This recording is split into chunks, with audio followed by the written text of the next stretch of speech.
Hello दोस्तों, स्वागत है आपका रित्याज एम्पायर में। दोस्तों यूजीसी नेट जेआरएफ के पेपर 1 के दिसंबर 2022 की जो परीक्षा फरवरी और मार्च 2023 में हुए थे, वो सारे पीवाईक्यू सेट हम लोग कवर कर रहे थे दोस्तों। और दोस्तों मैंने इसकी पूरी एक प्लेलिस्ट बना रखी है। जो भी कोई अगर एक वीडियो देखता है तो वो इसकी जाके प्लेलिस्ट में सारी वीडियोस को 1 बाय 1 देख सकता है। और ये सारी वीडियोस आपके जो आने वाले एग्ज़ाम्स हैं उनके लिए बहुत यूज़फुल हो सकती हैं, क्योंकि ज़्यादातर क्वेश्चन सेम पैटर्न पे ही आ रहे हैं और बहुत क्वेश्चन सीधे सीधे रिपीट भी हो रहे हैं दोस्तों। चलिए स्टार्ट करते हैं हम लोग अपना। सबसे पहले हम लोग डीआई सॉल्व करेंगे दोस्तों। स्टार्टिंग के 5 क्वेश्चन हमारे सीधे डीआई से पूछे जाते हैं, तो दोस्तों डीआई की प्रैक्टिस अच्छे से कर लें। और पैसेज से भी 5 क्वेश्चन सिर्फ पैसेज से ही बनते हैं, तो 10 क्वेश्चन दोस्तों ये सीधे सीधे बन जाते हैं, तो इनकी प्रैक्टिस ज़रूर कर लें दोस्तों।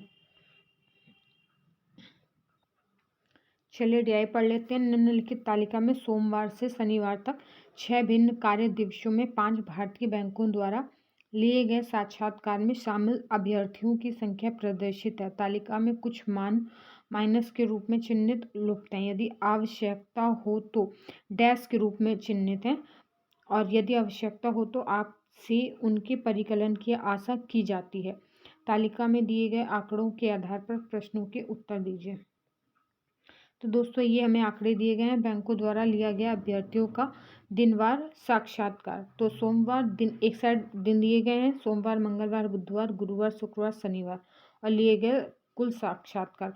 इसमें साक्षात्कार लिए गए अभ्यर्थियों की संख्या दी गई है। PNB, BOI, IDBI, SBI, BOB, इन सब की संख्या दी गई है दोस्तों। चलिए हम लोग क्वेश्चन की तरफ बढ़ते हैं दोस्तों। क्वेश्चन हमारा इसी सारणी से दोस्तों बनेगा, तो इस सारणी को पहले हमें अच्छे से समझना है। उसके बाद हमें जो क्वेश्चन में बोल रहा है उसको लाइन बाय लाइन समझ के पढ़ के, और उसके बाद उसका जो डाटा है वो हमें इसी सारणी से लेके तब क्वेश्चन को सॉल्व करना है दोस्तों।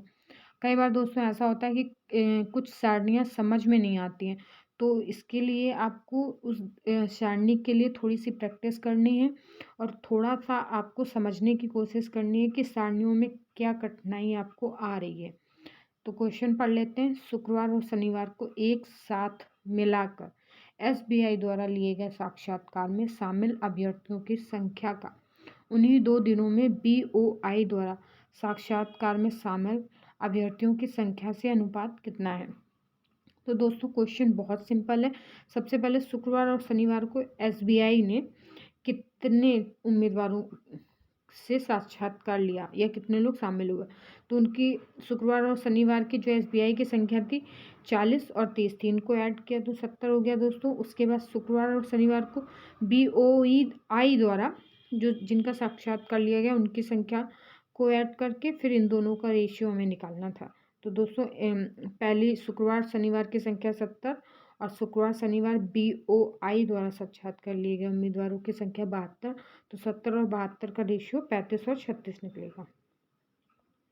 अगला क्वेश्चन है, बुधवार को आईडीबीआई द्वारा लिए गए साक्षात्कार में शामिल अभ्यर्थियों की संख्या उसी दिन सभी बैंकों द्वारा लिए गए साक्षात्कार में शामिल अभ्यर्थियों की कुल संख्या का कितना प्रतिशत है। दोस्तों इसमें सिर्फ जो सभी बैंकों द्वारा साक्षात्कार लिए गए उम्मीदवारों की कुल संख्या बुधवार की है जितनी भी, तो बुधवार का हम लोग टोटल करके उसके बाद बुधवार को आईडीबीआई द्वारा साक्षात्कार लिए गए उम्मीदवारों की संख्या 46 है, तो इसका प्रतिशत हमें टोटल से निकालना। तो दोस्तों 46/196 इंटू 100 कर देंगे, हमारा आंसर निकल आएगा। अगला क्वेश्चन है, मंगलवार को सभी बैंकों द्वारा, तो सारणी में देख लेंगे दोस्तों, मंगलवार को सभी बैंकों द्वारा लिए गए साक्षात्कार में शामिल अभ्यर्थियों की संख्या कितनी है दोस्तों। तो दोस्तों हम लोग एक साथ सारी संख्याओं को ऐड कर लेंगे, हमारा आंसर आ जाएगा।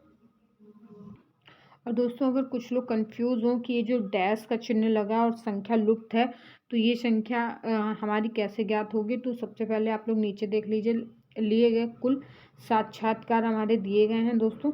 तो अगर कोई संख्या लुप्त है और आपसे उसी से रिलेटेड क्वेश्चन पूछा गया तो आपको ये सारी संख्या टोटल करके जो नीचे टोटल दिया गया है कुल साक्षात्कार उसमें माइनस करेंगे तो आपकी ये संख्या ज्ञात हो जाएगी। ऐसे ही आपकी जो मंगलवार की इसमें संख्या पूछी गई है, तो इसमें BOI की संख्या लुप्त है। तो आप इन सारी संख्याओं का सोमवार से शनिवार की संख्याओं का टोटल करेंगे, 218 में माइनस कर देंगे तो आपका 38 आ जाएगा दोस्तों।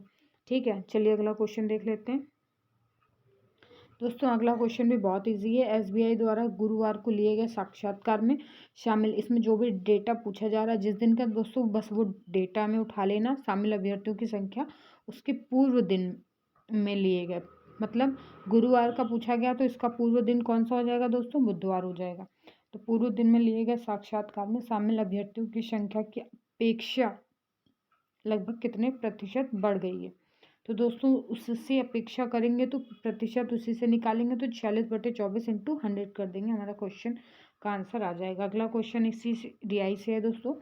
सोमवार से शुक्रवार तक BOB और BOI द्वारा लिए गए साक्षात्कार में शामिल अभ्यर्थियों की कुल संख्या का औसत कितना है। तो दोस्तों इसका सी ऑप्शन सही हो जाएगा। इसमें कुछ नहीं है, बस सोमवार से शुक्रवार तक BOI के जितने भी उम्मीदवार हैं उन सबको जोड़ना है, फिर सोमवार से शुक्रवार तक BOI द्वारा जो साक्षात्कारों की टोटल संख्या है वो 202 है, और इन दोनों को जब ऐड करके इनका औसत निकाल लेंगे।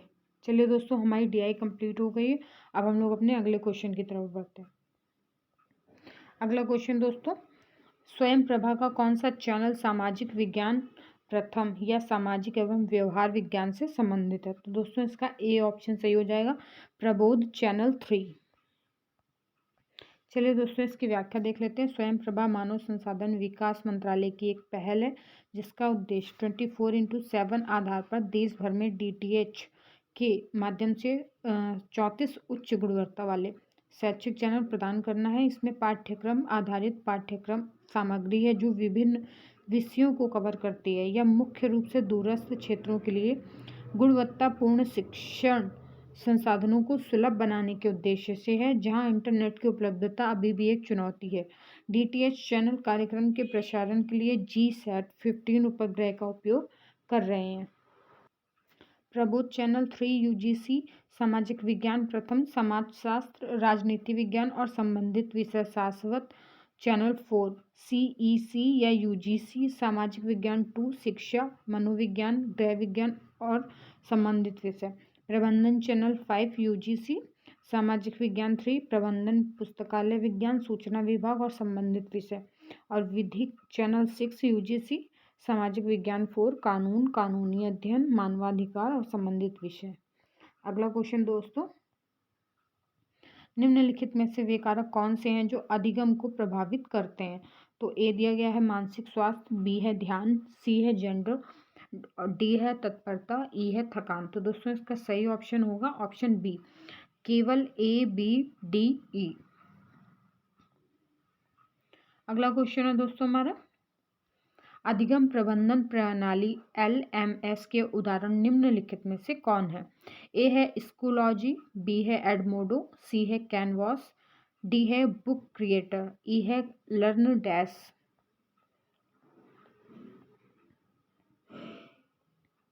दोस्तों इसका सही ऑप्शन हो जाएगा सी, केवल ABCE।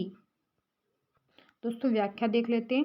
LMS के कुछ उदाहरण हैं, iSpring Learn, Talent LMS, Moodle, Litmos, Canvas LMS, Schoology, Edmodo, LearnDash. अगला क्वेश्चन है दोस्तों, कक्षा में आने से पूर्व विद्यार्थी व्याख्यान के वीडियो देखते और सुनते हैं, यह किसका उदाहरण है।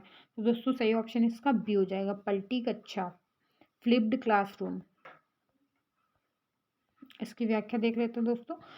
फ्लिप्ड क्लासरूम शिक्षण के सबसे नवीन तकनीकों में से एक है। इसका उद्देश्य समग्र छात्र जुड़ाव को बढ़ाना है जिससे अधिक पुरस्कृत परिणाम प्राप्त हों। फ्लिप्ड क्लासरूम शिक्षण में एक व्यवस्थित दृष्टिकोण है जिसमें पारंपरिक कक्षा आधारित शिक्षा उल्टी होती है।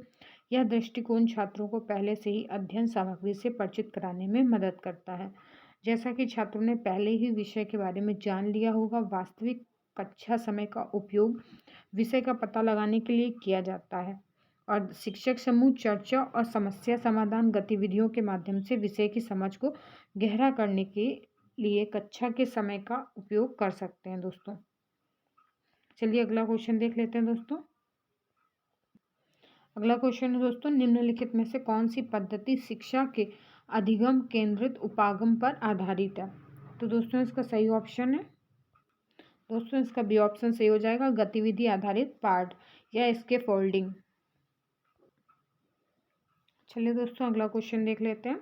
अगला क्वेश्चन है, मात्रात्मक शोध में अवधारणाओं में या उनके बीच संबंधों की मात्रा के अधिक यथातथ्य अनुमान के लिए एक आधार प्रदान करना निम्नलिखित में से किसका एक प्रकार्य है। तो दोस्तों इसका सही ऑप्शन सी होगा।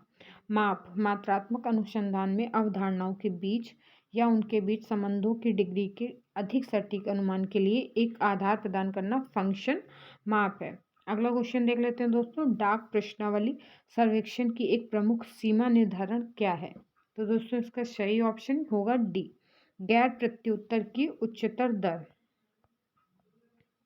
डाक प्रश्नावली सर्वेक्षण की एक प्रमुख सीमा गैर प्रतिक्रिया की उच्च दर है। स्टाम्प की कीमतों के संबंध में महंगा हो सकता है। वापस आने वाले लिफाफों में कमी, प्रतिवादी को प्रश्नावली वापस करने के लिए प्रोत्साहन की आवश्यकता होती है। काम प्रतिक्रिया दर प्रतिनिधि नहीं हो सकता है या निर्धारित नहीं कर सकता है कि किसने प्रश्नावली पूरी की है। अगला क्वेश्चन है दोस्तों, निम्नलिखित में से किसमें चित्र उत्तर प्राप्ति तकनीक को प्रयुक्त किया जाता है। तो दोस्तों इसका बी ऑप्शन सही हो जाएगा, दृश्य नृजाति वर्णन। दोस्तों इसकी व्याख्या देख लेते हैं। दृश्य नृजाति वर्णन एक डिजाइन समाधान पर पहुंचने के बजाय अपने सांस्कृतिक संदर्भ में लोगों और गतिविधियों को समझने से संबंधित है। उदाहरण के लिए बुजुर्गों में सेल फोन के उपयोग के पैटर्न का अध्ययन करते समय एक प्रासंगिक जांच इस बात पर ध्यान केंद्रित करेगी कि बुजुर्ग सेल फोन का उपयोग कैसे और क्या करते हैं। दृश्य नृवंश विज्ञान में मौजूदा और अनुसंधान संचालित डेटा का उपयोग किया जाता है। चित्र उत्तर प्राप्ति तकनीक का प्रयोग इसी में किया जाता है। दोस्तों अगला क्वेश्चन हमारा, प्रतिभागी प्रेक्षण की तुलना में गुणवत्तापरक साक्षात्कार करने के लिए निम्नलिखित में से कौन से लाभ हैं। ए है, मुद्दों के व्यापक परास की चर्चा की जा सकती है। बी, घटनाओं को पुनः संरचित किया जा सकता है। सी, शोध के नीतिपरक पक्षों का अनुपालन किया जा सकता है। और डी है, अपशब्द कहने की अनुमति दी जाती है। ई है, बाहरी व्यक्तियों को इस प्रक्रिया के बीच में बोलने की अनुमति दी जा सकती है। तो दोस्तों इसका ए ऑप्शन सही होगा, केवल ए, बी, सी। चलिए दोस्तों अगला क्वेश्चन है, इसमें दो कथन दिए गए हैं दोस्तों। पहला कथन है, कूटबद्ध करना आधारित सिद्धांत में एक महत्वपूर्ण प्रक्रिया है जिसमें तत्व को सुपरिभाषित वर्गों में वर्गीकृत किया जाता है। कथन दूसरा है दोस्तों, शोधकर्ता की व्याख्याएं आधारित सिद्धांत में उसके उद्गामी कूट को निर्धारित करती हैं और कूटबद्ध करने के विभिन्न प्रकारों की पहचान की जाती है। तो दोस्तों इसका सही ऑप्शन होगा ऑप्शन ए, कथन पहला और दूसरा दोनों ही सही हैं दोस्तों। चलिए अगला क्वेश्चन देख लेते हैं दोस्तों, एक अव्यक्त व्यावसायिक समझौते में संप्रेषण क्या होता है। तो दोस्तों इसका डी ऑप्शन सही हो जाएगा, विस्तृत। एक अंतर्निहित व्यापार समझौते में संचार व्यापक है और व्यावसायिक संचार कर्मचारियों और संगठन के बाहर के लोगों के बीच जानकारी का आदान प्रदान कर रहा है। संगठनात्मक लक्ष्यों को पूरा करने के लिए कर्मचारी और प्रबंधन प्रभावी संचार के माध्यम से एक दूसरे के साथ बातचीत करते हैं। इसका उद्देश्य त्रुटियों को कम करना और संगठनात्मक प्रक्रियाओं को बढ़ाना है। अगला क्वेश्चन है दोस्तों, सांगठनिक प्रणालियों में सांगठनिक संप्रेषण किसकी आपूर्ति करता है। तो इसका सी ऑप्शन दोस्तों सही हो जाएगा, सामाजिक आगत का। हम संगठनात्मक संचार को 4 श्रेणी में दोस्तों विभाजित कर सकते हैं। पहला है औपचारिक और अनौपचारिक संचार, दूसरा है दिशात्मक संचार, तीसरा है आंतरिक और बाहरी संचार, चौथा है मौखिक और लिखित संचार। अगला क्वेश्चन है दोस्तों, निम्नलिखित में से कौन सी एक संप्रेषण बाधा है।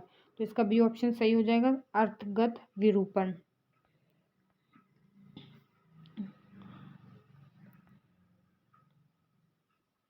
अगला क्वेश्चन है दोस्तों, निम्नलिखित में से कौन से विपणन संप्रेषण के उद्देश्य हैं। ए है, प्रतिस्पर्धी ब्रांड्स की महत्ता कम करना। बी है, श्रेणी की आवश्यकता। सी है, ब्रांड की के बारे में जागरूकता। डी है, ब्रांड की अभिव्यक्ति। ई है, ब्रांड के क्रय का इरादा। तो दोस्तों इसका सही ऑप्शन होगा बी, केवल बी, सी, डी, ई। विपणन संचार चैनलों के प्रकार अधोलिखित हैं: भौतिक मेल, रेडियो विज्ञापन, टेलीविजन विज्ञापन, बिलबोर्ड और संकेत। टेलीमार्केटिंग घटनाएं, विज्ञापन मुद्रित करें।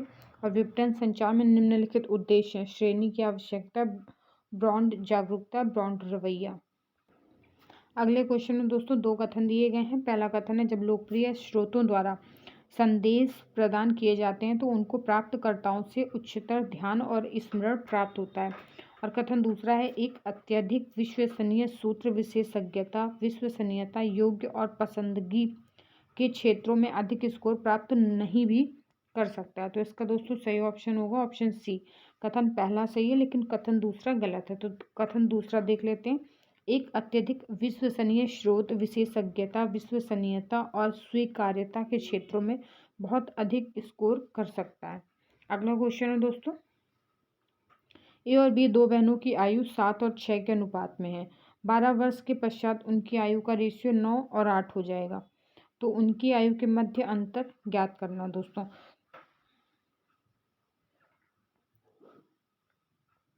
दोस्तों। इन दोनों के बीच में 7 9 हो गया है, 6 8 हो गया है। इन दोनों रेशियो के बीच में 2 का अंतर हो गया है। कितने सालों के बाद? 12 सालों के बाद। तो 2 बराबर 12 हो जाएगा। तो 1 बराबर दोस्तों 6 हो जाएगा। तो 6 7 28, 6 श्रृंग, माफ़ी चाहूँगी दोस्तों, 2 का अंतर होगा। 2 बराबर 12 हो जाएगा। तो 1 बराबर 6 आ जाएगा। 6 7 42 और 6 6 36। तो इनकी जो पहले की आयु, टोटल पहले की आयु कितनी आ गई है? 42। और बी की आयु कितनी आ गई है हमारे पास? 36। तो उसके बाद हमसे पूछा गया क्या गया है दोस्तों, इनकी आयु के मध्य अंतर। तो इनके आयु के मध्य अंतर कितना होगा? 6 वर्ष का। तो हमें बाकी टोटल निकालने नहीं था। 2 बराबर 12 भी कर देते तो हमारा आंसर दोस्तों तुरंत आ जाता 6। चलिए अगला क्वेश्चन, यदि किसी कूट भाषा में इट इज़ डार्क आउटसाइड को ला, सा, का, तू के रूप में कूटबद्ध किया गया है, और B it is still raining को सा, ला, री, सी, रा के रूप में, और सी में रेनिंग हैवली आउटसाइड को रा, हा, तू के रूप में कूटबद्ध किया गया है, तो उसी भाषा में क्रमशः डार्क और हैवली को किस तरह से कूटबद्ध किया जाएगा दोस्तों। तो इसमें 2 सेंटेंस में हर 2 वर्ड को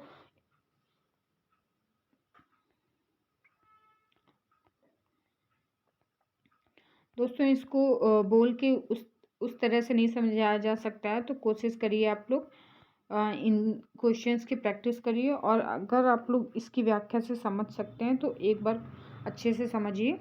अगले क्वेश्चन की ओर बढ़ते हैं दोस्तों। ये रीजनिंग के कॉमन क्वेश्चंस हैं। नीचे दिए गए श्रृंखला में कौन सी संख्या प्रश्नवाचक चिन्ह को प्रतिस्थापित करेगी? तो इसमें एक नंबर सीरीज दी गई है दोस्तों। इसमें एक दूसरे से रिलेट करते हुए जो भी ट्रिक से नंबर आगे बढ़ते जाते हैं, उसी ट्रिक से इसका आंसर दोस्तों निकल आता है।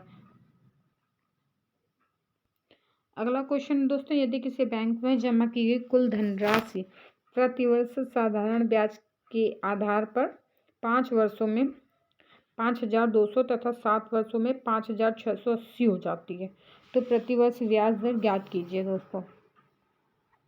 तो दोस्तों 5 वर्ष में राशि 5200 और 7 वर्षों में राशि 5680। तो 2 वर्षों में SI 5680 में जब 5200 को दोस्तों घटा देंगे तो हमारा 480 आ जाएगा। तो 1 वर्ष में कितना? 480/2। तो 1 वर्ष का निकल आएगा 240।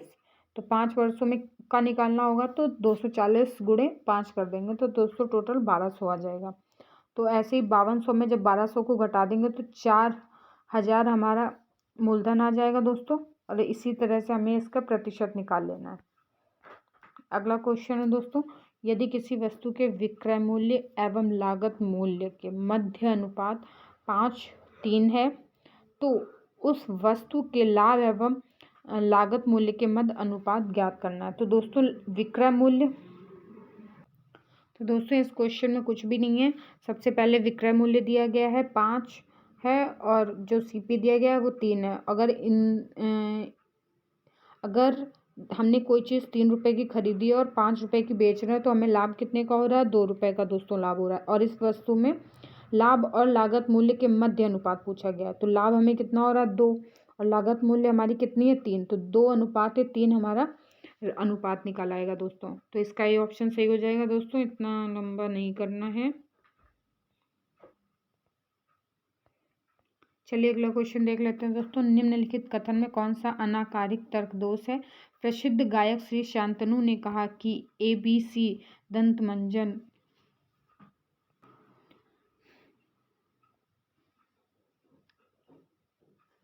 हमारी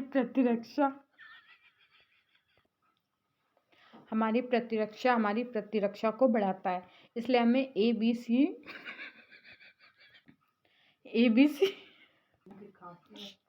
इसका डी ऑप्शन सही होगा, अनुपयुक्त प्राधिकार आग्रह। अगला क्वेश्चन है दोस्तों, पारंपरिक विरोध वर्ग के अनुसार निम्नलिखित में से कौन से कथन परस्पर विपरीत है? इसका यह दिया गया है, सभी पादप ऑक्सीजन उत्पादक होते हैं। बी है कुछ पादप ऑक्सीजन उत्पादक होते हैं। सी है कुछ पादप ऑक्सीजन उत्पादक नहीं होते हैं। और डी कोई भी पादप ऑक्सीजन उत्पादक नहीं होता। तो दोस्तों इसका सही उत्तर है बी ऑप्शन, केवल ए और डी।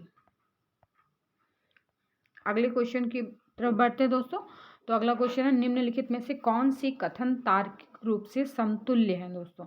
ए है कोई भी शेर शाकाहारी पशु नहीं होता है। बी है कोई भी शाकाहारी पशु शेर नहीं होता है। सी है सभी शेर गैर शाकाहारी पशु होते हैं। और डी सभी गैर शाकाहारी पशु गैर शेर होते हैं। तो दोस्तों इसका सही ऑप्शन डी हो जाएगा, केवल ए बी सी। अगला क्वेश्चन है दोस्तों, यदि कथन कोई भी शेर शाकाहारी पशु नहीं होता है सत्य के रूप में दिया गया है, तो निम्नलिखित में से कौन सा कथन तात्कालिक रूप से सत्य के रूप में अनुमानित किया जा सकता है? तो दोस्तों इसका सही ऑप्शन होगा डी, कुछ शेर शाकाहारी पशु नहीं होते हैं। अगला क्वेश्चन है, भारतीय शास्त्रीय तर्क मत के अनुसार निम्नलिखित में से किस अनुमान में मध्य पद सकारात्मक एवं नकारात्मक दोनों प्रकार से मुख्य पद से संबंधित है दोस्तों? ए दिया गया है केवल व्यतिरेकी। बी है केवलान्वयी। दोस्तों इसका सी ऑप्शन सही होगा, अन्व्यतिरेकी।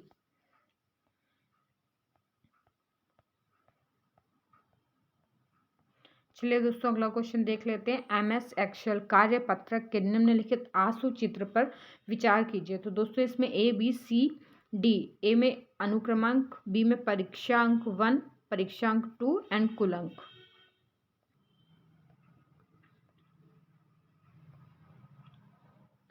दोस्तों इसमें सेल D12 में सूत्र का परिणाम होगा। तो इसका बी ऑप्शन दोस्तों सही होगा, 254। अगला क्वेश्चन है दोस्तों, स्टेटमेंट। इसमें दो कथन दिए गए हैं। पहला कथन है चैटबॉट डिजिटीय बुद्धिमत्ता का एक उदाहरण है। और कथन दूसरा है अमेजॉन का एलेक्सा और एप्पल का सीरी कृत्रिम बुद्धि के उदाहरण है। तो दोस्तों इसका सही ऑप्शन हो जाएगा ऑप्शन ए, इसका सही होगा दोस्तों। कथन पहला और कथन दूसरा दोनों ही सही हैं। कृत्रिम बुद्धिमत्ता मानव मन के समस्या सुलझाने और निर्णय लेने की क्षमताओं की नकल करने के लिए कंप्यूटर और मशीनों का लाभ उठाने की प्रक्रिया है। उदाहरण मानचित्र और नेविगेशन। AI ने यात्रा में काफ़ी सुधार किया है। दूसरा है चेहरे का पता लगाना और पहचानना। तीसरा है पाई संपादक या स्वतः सुधार। चौथा है खोज और सिफारिश एल्गोरिदम। पांचवा है चैट बॉट्स। छठा है डिजिटल सहायता। सातवां है सोशल मीडिया। और आठवां है भुगतान। अगला क्वेश्चन दोस्तों, स्थैतिक रैम की अपेक्षा गतिक रैम के लाभ निम्नलिखित में से कौन से हैं? ए है स्थैतिक रैम की तुलना में इसका विनिर्माण बहुत कम खर्चीला होता है। दूसरा है बी, ये स्थैतिक रैम की अपेक्षा कम ऊर्जा का उपभोग करते हैं। सी है इसमें स्थैतिक रैम की अपेक्षा उच्च भंडारण क्षमता होती है। डी है ये डाटा या अभिगम एक्सेस के संदर्भ में स्थैतिक रैम से बहुत तेज होते हैं। तो इसका ये ऑप्शन दोस्तों सही होगा, केवल ए बी सी। अगला क्वेश्चन है दोस्तों, कंप्यूटर नेटवर्किंग में निम्नलिखित में से किस तारयुक्त संप्रेषण माध्यम के प्रकार में परिष्कृत कांच की क्रोड होती है? तो ए ऑप्शन दोस्तों इसका सही होगा, ऑप्टिक फाइबर। कंप्यूटर नेटवर्किंग में वायर्ड ट्रांसमिशन माध्यम के ऑप्टिक फाइबर में परिष्कृत ग्लास का एक कोर होता है और एक फाइबर ऑप्टिक केबल में प्लास्टिक आवरण के भीतर सैकड़ों ऑप्टिकल फाइबर होते हैं। ऑप्टिक केबल या ऑप्टिक फाइबर केबल के रूप में जाना जाता है। वे प्रकाश के रूप में डेटा सिग्नल स्थानांतरित करते हैं और पारंपरिक विद्युत के बलों में उपयोग किए जाने वाले के बलों की तुलना में सैकड़ों मील की यात्रा करते हैं। अगला क्वेश्चन है दोस्तों, यदि दो द्विआधारी संख्याएं निम्न प्रकार से जोड़ी जाती हैं। दोस्तों इसका बी ऑप्शन सही हो जाएगा 0101। अगला क्वेश्चन है दोस्तों, नीचे दो कथन दिए गए हैं। पहला कथन है पवन ऊर्जा में उच्च ऊर्जा घनत्व होता है। कथन दूसरा है ऊर्जा का एक आंतरायिक स्रोत पवन ऊर्जा होती है। तो इसका सही ऑप्शन होगा दोस्तों डी। कथन पहला गलत है लेकिन कथन दूसरा सही है। तो पहला कथन देख लेते हैं। पहला कथन है पवन ऊर्जा में उच्च ऊर्जा घनत्व होता है दोस्तों। और शब्द पवन ऊर्जा और सौर ऊर्जा दोनों उस प्रक्रिया का वर्णन करते हैं जिसके द्वारा यांत्रिक शक्ति या बिजली उत्पन्न करने के लिए हवा एवं सूर्य की किरणों का उपयोग किया जाता है। अगला क्वेश्चन है दोस्तों, ओजोन परत निम्नलिखित में से किस में होती है। तो इसका सी ऑप्शन सही होगा समताप मंडल में। चलिए दोस्तों व्याख्या देख लेते हैं।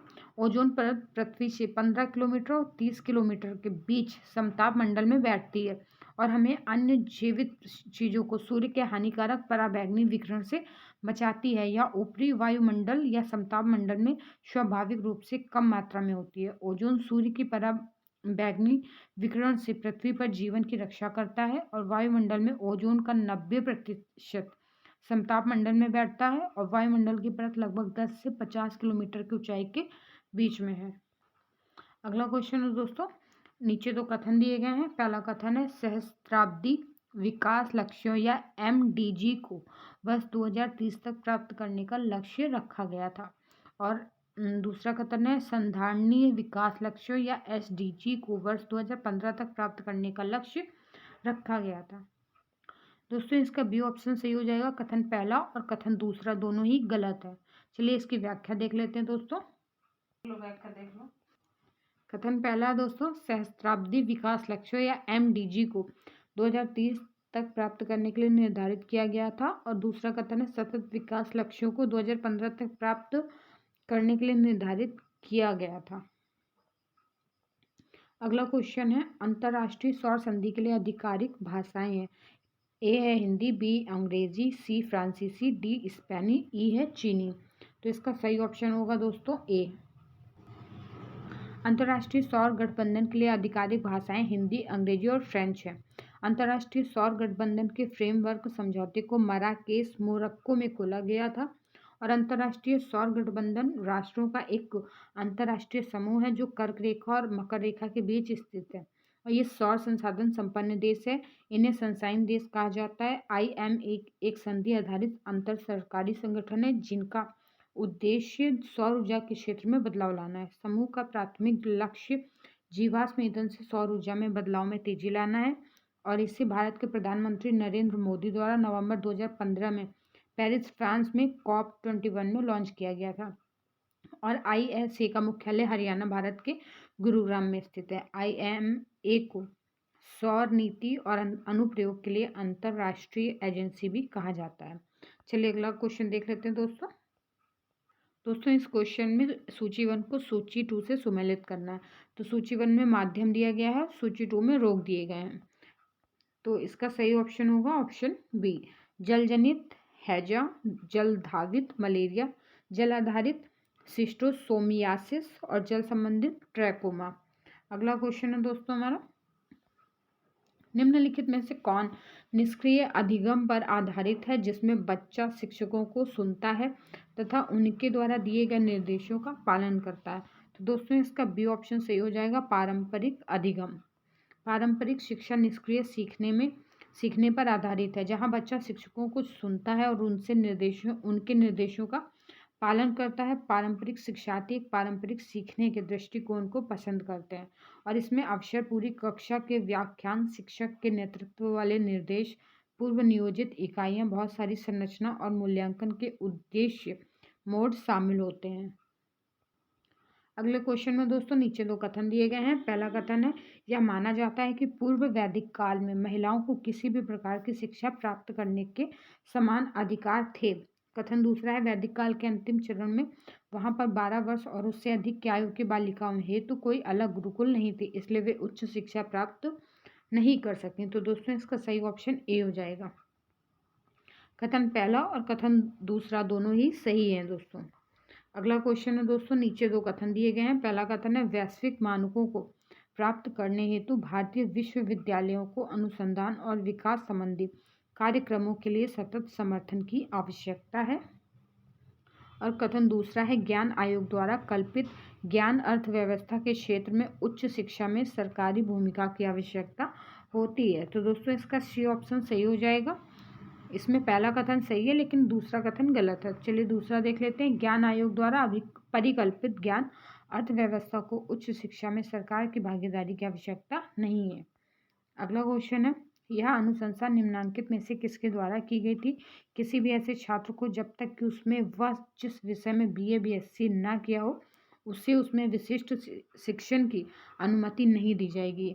इसका सी ऑप्शन सही हो जाएगा। शिक्षा आयोग 1964 से 66 के बीच।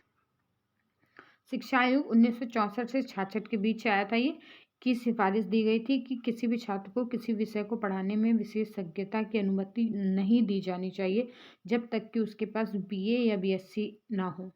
अगला क्वेश्चन है दोस्तों, अपने आरंभिक विकास के समय या रचना काल में निम्नांकित कौन से विश्वविद्यालय ने ज्ञानवाड़ी और ज्ञान दर्शन के माध्यम से मल्टीमीडिया अनुदेशों को अपनाए जाने की कार्यनीति अपनाई थी? तो दोस्तों इसका बी ऑप्शन सही हो जाएगा, इंदिरा गांधी राष्ट्रीय मुक्त विश्वविद्यालय। अगला क्वेश्चन है दोस्तों आखिरी के 5 क्वेश्चंस हमारे पैसेज पे आधारित होते हैं। गद्यांश दिया जाता है और वो 5 क्वेश्चन हमारे इसी से आता है। दोस्तों ये गद्यांश या इसके क्वेश्चन कभी रिपीट नहीं होते हैं, लेकिन आप लोग इस गद्यांश को अच्छे से पढ़ के इससे प्रैक्टिस कर सकते हैं, कैसे क्वेश्चन आते हैं, कैसे गद्यांश आते हैं। मैं इसके सिर्फ क्वेश्चन आंसर पढ़ दूंगी ताकि आप लोगों को अच्छी प्रैक्टिस हो जाए। तो इस गद्यांश का पहला क्वेश्चन है, वर्तमान आकलनों के अनुसार पृथ्वी पर कुल GHG उत्सर्जन में विद्युत उत्पादन का योगदान कितना है? तो दोस्तों ये आप लोग अगर गद्यांश को पढ़ेंगे तो उसमें से इसका आंसर आपको तुरंत मिल जाएगा। बी ऑप्शन दोस्तों इसका सही होगा, 25 से 30%। अगला क्वेश्चन है दोस्तों, इसमें कथन दिए गए हैं 2। पहला कथन है, सूर्य व तारों में उत्पन्न ऊर्जा विखंडन के माध्यम से होती है। और कथन दूसरा है, विखंडन के माध्यम से उत्पन्न ऊर्जा जीवाश्म ईंधन से प्राप्त ऊर्जा की तुलना में अपेक्षाकृत स्वच्छ होती है। तो सही ऑप्शन डी हो जाएगा। पहला गलत है और दूसरा सही है। अगला क्वेश्चन है दोस्तों, वैज्ञानिक गण निम्नलिखित में से कितने वर्षों से संलयन के माध्यम से ऊर्जा उत्पन्न करने का प्रयास कर रहे हैं? तो इसका डी ऑप्शन सही हो जाएगा, विगत 90 वर्षों से। अगला क्वेश्चन है दोस्तों इसमें अभिकथन और तर्क दिया गया है। अभिकथन है, विश्व के अनेक देश अपनी विकास संबंधी आवश्यकताओं के लिए नवीकरणीय ऊर्जा स्रोतों की ओर जा रहे हैं। और रीजन है, ऊर्जा के नवीकरणीय स्रोत स्थिर प्रवृत्ति के होते हैं। तो इसका दोस्तों सही ऑप्शन सी हो जाएगा। ए सही है परंतु आर सही नहीं है। दोस्तों इस पैसेज का आखिरी क्वेश्चन और इस सेट का भी आखिरी क्वेश्चन है, संलयन की प्रक्रिया में प्रति 100 यूनिट की ऊर्जा खपत से कैलिफोर्निया स्थित नेशनल इग्निशन प्रयोगशाला निम्नलिखित में से कितनी यूनिट ऊर्जा उत्पन्न कर पाई थी? तो इसका डी ऑप्शन दोस्तों सही हो जाएगा, 150। चलिए दोस्तों इसके बाद हम लोग अगली वीडियो में मिलते हैं। तब तक आप लोग इससे अच्छे से रिवीजन करते रहिए और सारे PYQs को व्याख्या सहित दोस्तों अच्छे से पढ़ते रहिए।